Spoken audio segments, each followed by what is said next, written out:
Jadi kalau sebenarnya teman-teman tanya peran gue di sini apa, gue kuncinya. Betul sekali. Ketika tadi kan kita lihatnya kan berkah-berkah itu kan termasuk anak, istri, keluarga dan segala macam. Gue walaupun orang Sumatera, gue belum pernah ke Kerinci, gitu. Dan itu kali pertama gue ke Kerinci peran guru silat ini, gitu, guru silat ini.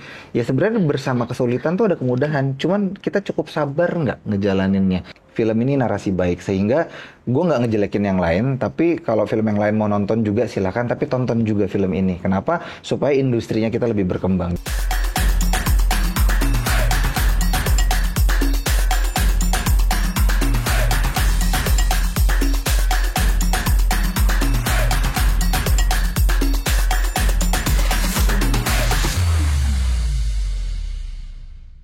Hai, kembali bersama saya Hira SKV di Hirarki Insight. Bagaimana kita bisa melihat perubahan data menjadi insight.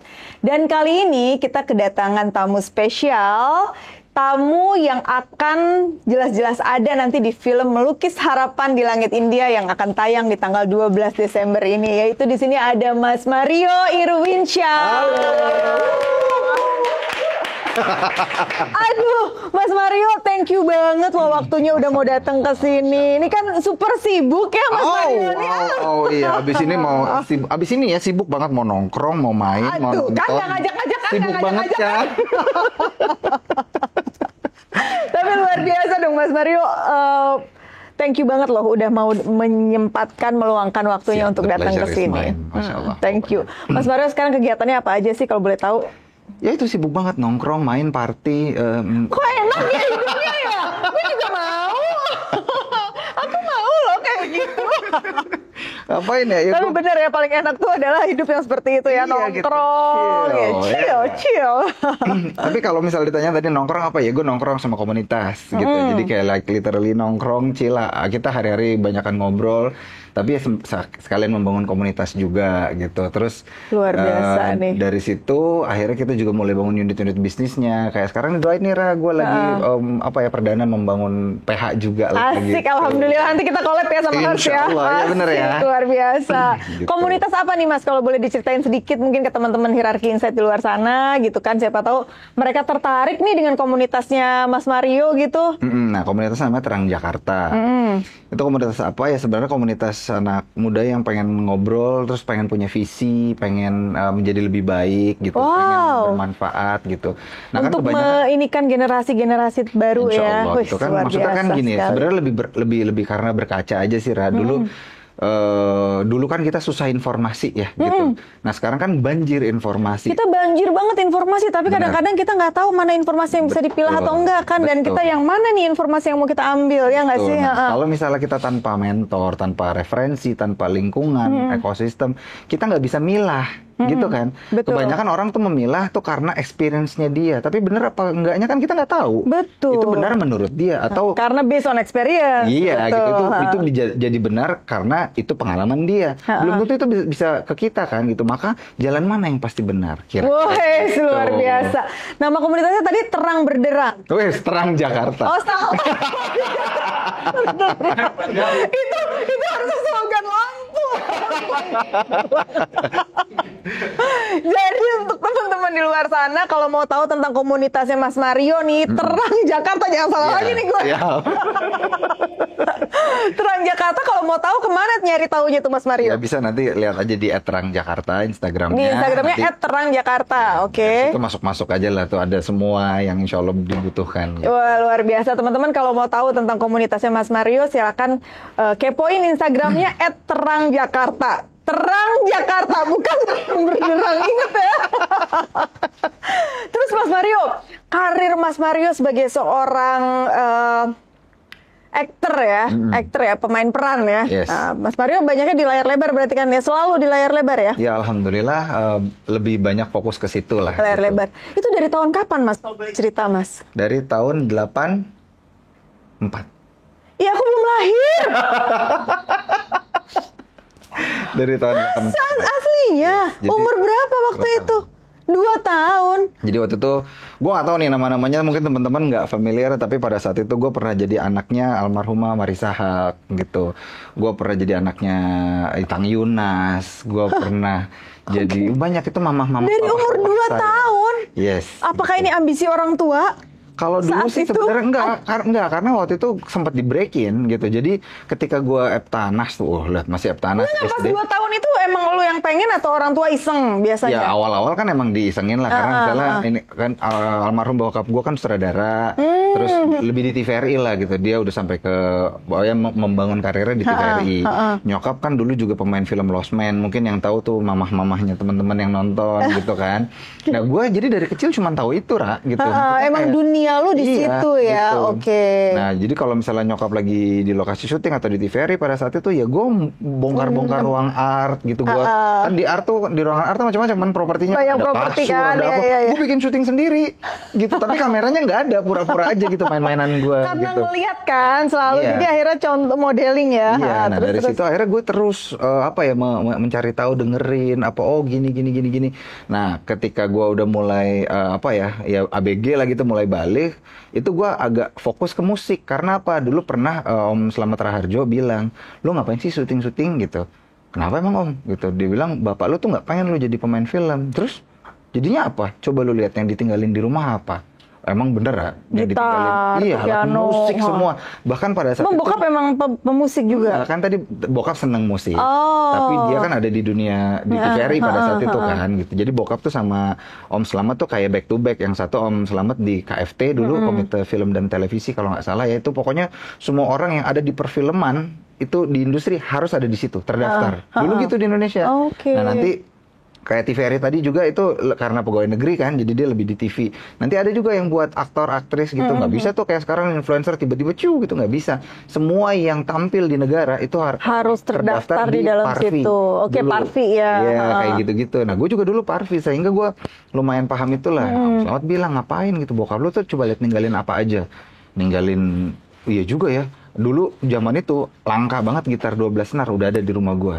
Terus 12 senar. Yes. Oke. Oh, yang 2 ini ya. iya, habis itu ada lagi gitar namanya. Jadi keyboard tapi gitar. Yang dipakai kayak Faris RM apa gitu ada di rumah. Piano apa semua roots. Pokoknya alat-alat di rumah gue tuh kayak gitu banget. Jadi emang bokap tuh ngedesain. Seneng banget alat musik Iya, dia ya. ngedesain gue untuk jadi musisi. Akhirnya gue bermusik sempet lah. Gue sempet bikin band, masuk major label apa segala macam. Tapi gue merasa Apa band lu dulu? dulu nama band gue yang sempet sampai rilis namanya Saja Makat. Saja Makat. Lagunya? Kayak lu nggak tahu deh gitu. Karena itu indie banget, indie banget. Walaupun yang terkenal gue juga nggak tahu Oke, sih biasanya. Gini, gampangnya gini. Mereka udah Mungkin tahu, gua mungkin nggak yang ini pernah nanti denger. jadi tahu. Tapi ini nih anak-anak musik nih biasanya mungkin tahu. Ya oke. Kalau itu lu tahu film Janji Joni nggak? Soundtracknya gue, gitu. Gitu. Tuh kan Nah. langsung, mereka Iya. ngerti. Oke. Nah, kira-kira gitulah. Jadi maksudnya seserius itu juga gue ngejalanin musik, tapi gue merasa kok perjalanan gue di musik tuh kayak disusahin gitu, ngerti nggak? Susah banget gitu. Apa yang gue usahain tuh kayak gagal. Nah, nyokap gue ya tentunya dia punya referensinya adalah film gitu. Udah kamu balik lagi aja lah gitu. Ke film. Dan itu gue pertama berat-berat hati gitu kayak. Itu tuh di umur-umur berapa tuh saat maksudnya pas transisi dari film ke musik ke film? Kayaknya 19 19-an ya masih oke, masih ABG-an banget lah ya. Gitu. Nah, di situ gue mulai ya udahlah ngeband juga, syuting juga gitu, mulai dua kaki gitu. Tapi emang lama-lama abis itu siapa yang ngomong ya? Dia bilang gini, sebenarnya lu nggak buang musiknya yo gitu. Teman gue lupa namanya. Sebenarnya lu nggak buang musiknya. Ketika lu masuk ke ranah film, lu tuh cuman expanding experience dari musik. Oh iya juga ya gitu. Jadi musik nggak perlu sama-sama pemain seni ibaratnya. Iya gitu kan. Kalau musik tuh oke lah, mungkin spesifik dan mainnya di theater of mind gitu ya, atau rasa gitu, mengolah rasa di musik. Tapi di film itu kan sebenarnya kan lebih expand kan, lebih gede kan. Gue jadi kayak oh iya juga. Plus emang teman gue banget dah, gue sebut kalau ini junior lah, dia namanya Junior. Outwin sebenarnya dipanggilnya Junior bapaknya. Terus dia bilang gini, lu ngapain sih seumur hidup berusaha banget ngaku-ngaku lu tuh pemain musik, lu tuh artis. Dan gue emang sebel banget dibilang artis dari dulu gitu. Karena buat gue artis itu kayak selebriti gitu. Padahal sebetulnya pemain seni gitu kan sebenarnya gitu. Kan. Cuman kan kalau di kita kan artis udah kayak selebriti jatuhnya kan gitu. Ya. Kayak, misalnya siapapun itu yang selebriti, dia ngapain sih? Karirnya apa sih? Karyanya apa sih? Nggak tahu. Gue sebel banget. Nah, ini kan yang ngomong sahabat gue banget. Dia bilang, lu ngapain sih usaha-usaha pengen jadi musisi, dikenal sebagai musisi? Lu tuh artis dari dulu, gue kenal lu juga artis. Dari lu lahir juga lu udah artis. Udahlah. Dari umur 2 tahun iya, sih gitu, ya. Aduh, ini yang ngomong temen gue, temen baik. Nggak mungkin lah dia mencelakakan gue gitu kayak. Ya udah deh, akhirnya gue embrace, gue terima dengan tangan terbuka. Oke, yuk kita main di film lagi, gitu. Dari situ akhirnya dari situ lo masuk film lagi. Sampai hari ini, alhamdulillah. Wah, luar biasa. Jadi total film yang udah pernah lo main tuh udah berapa? Sayangnya gue gak pernah itu. Lo harus mulai bikin list dong. Gimana sih? Iya sih ya, harusnya gitu gila, ya. itu suatu prestasi loh. Tapi gue pernah lihat di wiki ada yang ada di wiki ada. Gue pernah ada, jadi gue kayak pas lagi nyari kayak wah ada yang bikinin wikinya gitu. Iya pasti itu, waduh gila udah banyak banget kita lihat ya. Pokoknya nanti coba dilihat ya Wikipedianya, coba di ini ya, yang edit nanti. List film-film Mario Irwinsyah luar biasa banget. Dari terus sekarang lu masih terus syuting kan? Maksudnya masih terus ya. Tantangan terbesar apa sih Mas ngebalance itu kan? Syuting itu kan gak gampang ya, apalagi kalau udah mulai, tapi enaknya layar lebar ya udah project ya, misalnya 20 hari, sebulan, kalau sinetron yang lebih PR ya gitu. Nah, cara lu ngebalance antara kehidupan kerjaan dengan kehidupan pribadi gitu. Nah, sekarang itu challenge-nya justru malah nambah karena ada anak. Gitu kan. Anak lu umur berapa sekarang? Yang paling gede SMA, yang paling kecil belum masuk TK, masih 3 tahun. Oh jauh ya jaraknya ya. Jadi ada 4, Ra. Ada 4? 4 anak gue. Oh oke. Jadi yang ini SMA maksudnya jarak. masih paling kecil gitu. Nah itu gue ngebaginya sih emang apa ya, jadi gue ya kalau dulu tuh emang fokus kerja gitu.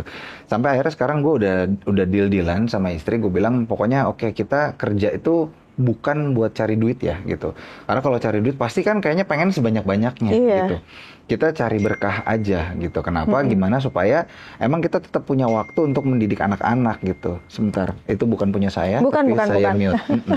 Oke. Anak sound kok yang bunyi, tenang aja. Tanggung jawab dia. Salahin aja, dia suka udah ngasih sebentar lagi kan. Oke, nah jadi gue ngebagi waktunya tuh, jadi gue berdasarkan prioritas gitu. Ketika tadi kan kita lihatnya kan berkah-berkah tuh kan termasuk anak, istri, keluarga, dan segala macam. Jadi tidak fokus kepada nominal lagi, Ra. Yes, gitu. Bener. Nah dengan begitu gue jadi lebih enteng, karena ya yang kita cari itu kan apa? Kebahagiaan anak, kebahagiaan istri. Nggak gitu. ngoyo ya jadinya ya. Betul. Dulu tuh gue ngoyo banget, bener-bener.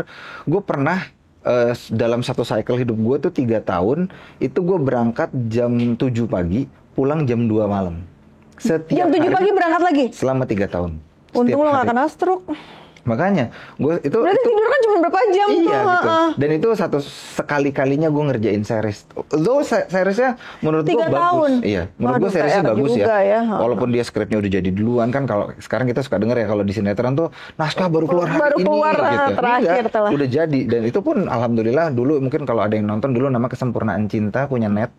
Itu gue pun merasa nih emang film bagus, gak ada orang jahatnya, Ra. Semua ya kayak kita lah manusia gitu. Artinya kalau emang sampai ada konflik tuh ya karena perbedaan sudut pandang, karena gitu-gitu. Nah itu gue ngerjain itu sambil gue tuh sempat ada kerja juga, gue anchor di stasiun TV berita swasta gitu. Jadi gue ngerjain dua itu selama 3 tahun demi uang tadi gitu. Sehingga kayak sampai istri gue, udahlah aku nggak usah kerja lagi lah, udah fokus kamu aja gini-gini. Jadi dia lebih di rumah. Tapi kan lu nggak pernah ketemu istri, lu nggak ketemu jadi anak lu. By the time lu pulang anak-anak udah tidur, by the time mereka bangun lu udah pergi. Nah, maka akhirnya sekarang gue udah deh gimana caranya. Ya udah akhirnya gue bangun bisnis aja gitu. Kita fokus bisnis yang bisa dikerjain dari mana aja. Bener. Terus sisa ya itu mah kayak financial freedom gue lah gitu. Sisanya udah kita berkarya aja gitu. Jadi lebih enteng gitu. Jadi sekarang tuh untuk pemain perannya itu lebih untuk karya gitu kan ya, terus ada bisnis yang dikerjakan. Boleh tau nggak bisnis apa Mas kalau cerita gitu mungkin gitu. Tapi lagi-lagi ya kan tadi kan sebelum layar ini kita bilang kan gue tuh fokusnya sama komunitas gitu. Itu juga kita ada komunitas. Jadi bisnis. Hobi baru lu nih komunitas ini ya sebenarnya, atau lu ada hobi lain di luar itu? Sebenarnya gue anaknya tidak komunal sebenarnya gitu. Justru gue malah kayak anak-anak ansos, gue malah yang kayak gitu-gitu sebenarnya. Tapi akhirnya gue sekarang tahu gue butuh. Kenapa? Ya karena kita itu kan sebagaimana teman Makhluk kita, sosial ya, gitu betul, kan? ya, betul. Dan ini logika Lingkungan simpel. kita, ha? Iya kan logika simpel aja. Gua nongkrong di sini misalnya ini toko parfum kan wanginya Jadi wangi, nempel iya, ke gua kan. Tapi kalau misalnya benar. ini bengkel ya pasti bau bengkel lah gitu. Bau oli lo. Iya logikanya begitu Yes, aja kan, yes. sesimpel itu. Dari situ Untung kita banyak parfum di bawah ya, jadi Ah. ikutan wangi ya. ya dari situ Tapi aja. kalau parfum kiswa gitu. Wanginya udah Apa lah, beda nih. kangen Ka'bah Wangi ya. udah loh. Iya, iya, Ada benar. parfum Raudah loh kita di bawah, promosi deh gue. Ya gitu. Jadi teman-teman kalau emang mau beli parfum, bukan kayak gitu. Boleh nih promo sekalian ya. Iya, nah di situ gue ngerasain bahwa gue butuh, nggak bisa kita ansos-ansos gitu tuh nggak bisa gitu. betul. Karena apa? Ya kita belum tentu punya pengalaman ataupun knowledge tentang menghadapi hidup. Kan ada orang yang sudah pernah, ya nanya aja sama dia gitu. Iya, Jadi nggak perlu bener ya. kesandung kayak dia gitu. Iya, Terus iya. apa cara lo? Nah itu tadi ya gue bilang. Makanya kayak gue sekarang kalau bisnis gue, itu gue komunitasnya namanya mencetak miliarder. Gitu. Wow, boleh nih kita ikutan ya. Amin, insya Allah gitu. Nah mencetak miliarder. Enggak, gue maunya triliunan, jangan miliaran Ya lah. kan miliardernya dulu. Doanya sama, nyebutnya sama. Bener Kagok. juga loh, mencetak triliuner. Iya. MT dong gue. Iya bener. Jadi MT deh. Begitu doain lah, gitu. Semoga artinya. Tapi alhamdulillah within time kita sudah secara literally harfiah gitu mencetak sekarang 4 orang miliarder yang pendapatannya miliaran. Wow, mereka jadi bisnis apa tuh? Ya, bisnis mendapatkan. Ya bisnis komunitas itu gitu. Jadi dalam komunitas itu kita sediain produknya juga gitu. Kita ajarin, ada mentoring dan apa segala macam. Kayaknya gitu, perlu ngobrol abis ini. Insya Allah abis ini ya. Abis ini kita kayaknya ada sesi terpisah. Oke, Mas, kita masuk nih. Gue mau ngobrolin tentang film Melukis Harapan di Langit India yang akan tayang tanggal 12 Desember kemarin. Yang akan tayang di 12 Desember nanti. Gitu, nanti, bukan kemarin ya, nanti. Jadi film Melukis Harapan di Langit India ini kan akan tayang nih ya Mas Mario ya tanggal 12 Desember nih. Yes. Boleh cerita nggak sih gimana awalnya keterlibatan lo dengan film ini? Keterlibatannya sebenarnya karena sukuisme. Orang Padang ya? Iya.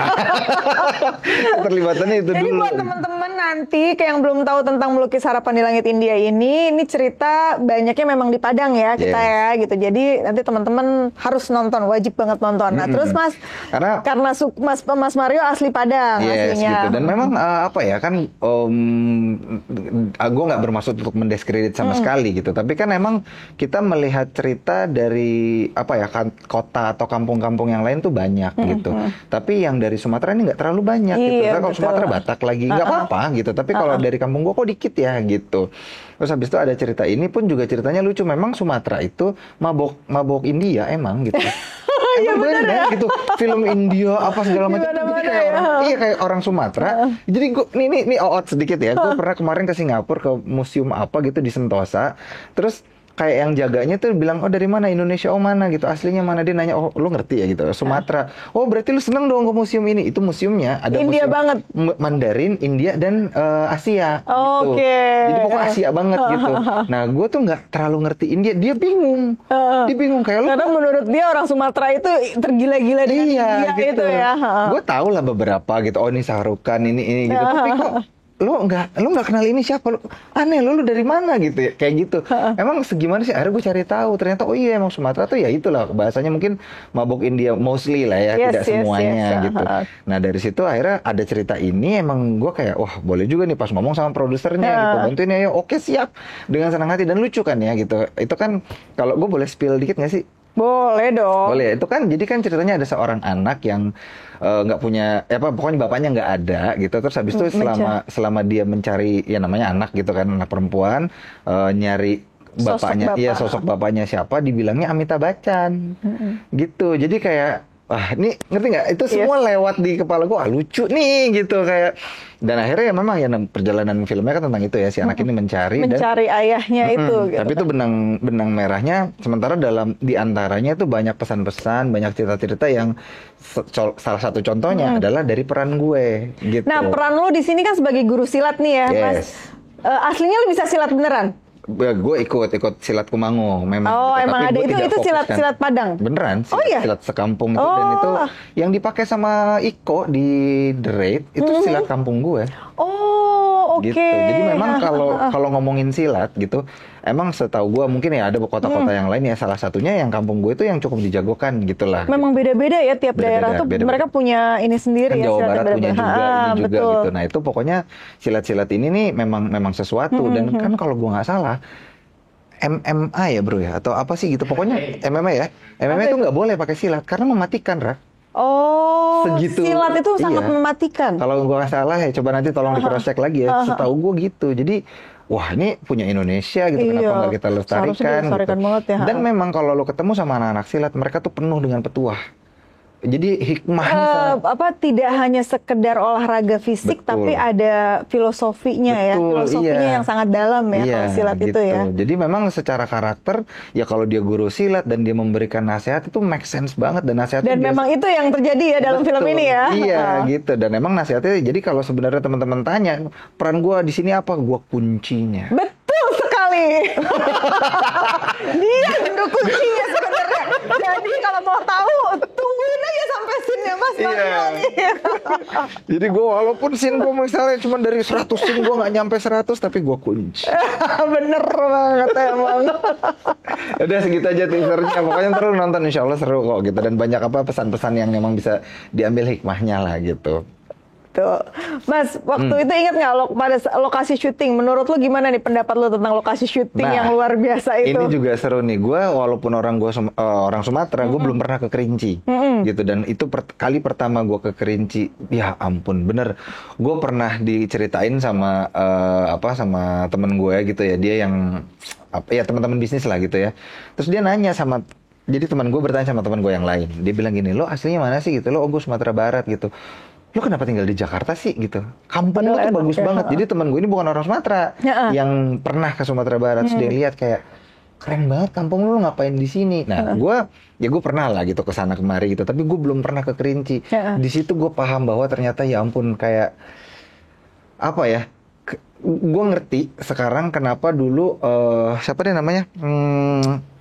Ibnu Katsir. Siapa namanya? Yang traveler tuh siapa, Bro? Ibnu Battuta. Dia bilang Sumatera ini, Pulau Sumatera, Aceh sampai Lampung itu dia sebutkan dengan Andalas karena mirip Andalusia. Emang cakep banget. Iya, betul. Cakep banget itu se-Sumatera. Apalagi pas gue kemarin ngeliat ke Kerinci itu kayak gokil sih. Gokil, emang dingin, adem gitu ya, adem. Jadi ya vibe luar negeri gitu. Kerasa banget. Nah gitu, dan itu aja di penginapan kita masih ada perapiannya, Nak. Karena dingin banget, kalau nggak PR ya. Iya, kan kalau misalnya kayak di Bandung gitu ada perapian, lebay banget gitu kan kayaknya. Ini masih kepake, terus yang ngerubung gitu sore-sore udah mulai kedinginan. Saking dinginnya ya, karena benar-benar di kaki gunungnya ya. Iya gitu, itu wah apa sih ya, maksudnya salah satu experience terbaik gue lah gitu. Dan memang kan sampai hari ini kan emang akses ke Kerinci juga tidak mudah. Nggak mudah, masih susah. Jadi kayak selain jalan-jalan, gue punya experience baru, dan emang gue lebih kenal lagi sama environment-nya sih gitu, kece sih. Emang itu pengalaman yang nggak terlupakan banget buat gue.